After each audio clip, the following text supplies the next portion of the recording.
ಐನಾಪುರದಲ್ಲಿ ಅದ್ದೂರಿಯಾಗಿ ನಡೆದ 51 ಸತ್ಯ ಸಿದ್ಧರ ಭೇಟಿ, ಲಕ್ಷಾಂತರ ಭಕ್ತರ ಸಮ್ಮುಖದಲ್ಲಿ ನಡೆದ ಭಂಡಾರ ಜಾತ್ರೆ. ರಾಜ್ಯದ ಇತಿಹಾಸದಲ್ಲಿಯೇ ಪ್ರಪ್ರಥಮ ಬಾರಿ ತಾಲೂಕಿನ ಐನಾಪುರ ಪಟ್ಟಣದ ಕವಲಿ ಮಡಿಯ ಬನ್ನಿ ಮಂಟಪ ಮೈದಾನದಲ್ಲಿ ಕೇರಿ ಸಿದ್ದೇಶ್ವರ ಭಂಡಾರ ಜಾತ್ರೆ, ಪೌಳಿ ವಾಸ್ತುಶಾಂತಿ ಹಾಗೂ ಲಕ್ಷ ದೀಪೋತ್ಸವದ ನಿಮಿತ್ತ ನಡೆದ ಮೊದಲ ದಿನದ ಕಾರ್ಯಕ್ರಮದ ನಿಮಿತ್ತ 51 ಸತ್ಯ ಸಿದ್ಧರ ಭೇಟಿ ಅದ್ದೂರಿಯಾಗಿ ನಡೆಯಿತು. ರಾಜ್ಯ ಹಾಗೂ ಮಹಾರಾಷ್ಟ್ರ ರಾಜ್ಯದ ಲಕ್ಷಾಂತರ ಭಕ್ತರು ಭಂಡಾರದಲ್ಲಿ ಮಿಂದಿದ್ದು ದೇವರ ದರ್ಶನ ಪಡೆದು ಪುಳಕಿತರಾದರು. ಸಾವಿರಾರು ವರ್ಷಗಳ ಇತಿಹಾಸ ಹೊಂದಿರುವ ಈ ಕ್ಷೇತ್ರಕ್ಕೆ ಅಪಾರ ಸಂಖ್ಯೆಯ ಭಕ್ತರು ಪಾದಯಾತ್ರೆ, ಎತ್ತಿನ ಗಾಡಿ, ಟ್ರ್ಯಾಕ್ಟರ್ ಹಾಗೂ ಇತರೆ ವಾಹನಗಳ ಮೂಲಕ ಆಗಮಿಸಿದರು.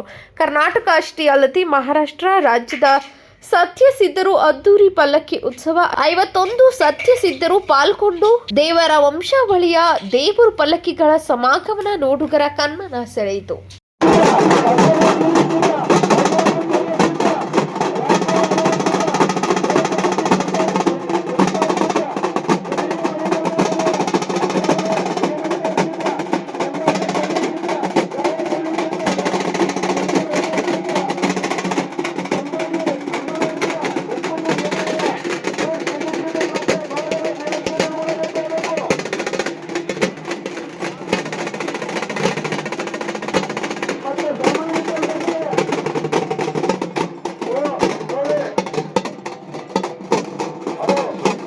ಬಂದ ಭಕ್ತರು ಭಂಡಾರ ಎರಚಿ ಪಲ್ಲಕ್ಕಿ ಭೇಟಿಯ ಕಾರ್ಯಕ್ರಮ ಕಣ್ತುಂಬಿಕೊಂಡರು. ಸುಮಾರು 5 ಟನ್ನಷ್ಟು ಭಂಡಾರ ಅರ್ಪಿಸಿದ್ದರಿಂದ 100 ಎಕರೆ ವಿಶಾಲವಾದ ಪ್ರಾಂಗಣದಲ್ಲಿ ಪ್ರದೇಶ ಭಂಡಾರಮಯವಾಗಿತ್ತು.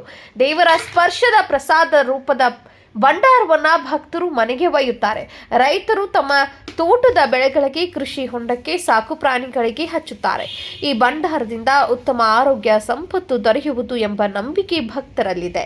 ಇಡೀ ರಾತ್ರಿ ಜಾಗರಣೆ, ಜಾತ್ರೆ ಅಂಗವಾಗಿ ಜಾಗರಣೆಗಾಗಿ ದೇವರ ನಾಟಕ, ಡೊಳ್ಳಿನ ಹಾಡು, ಇತರೆ ಮನರಂಜನೆ ಕಾರ್ಯಕ್ರಮಗಳು ಇರುವುದರಿಂದ ಭಕ್ತರು ರಾತ್ರಿ ಇಡೀ ಭಕ್ತಿಯ ಭಾವದಲ್ಲಿ ತೇಲಿ ಜಾಗರಣೆ ಮಾಡಿದರು.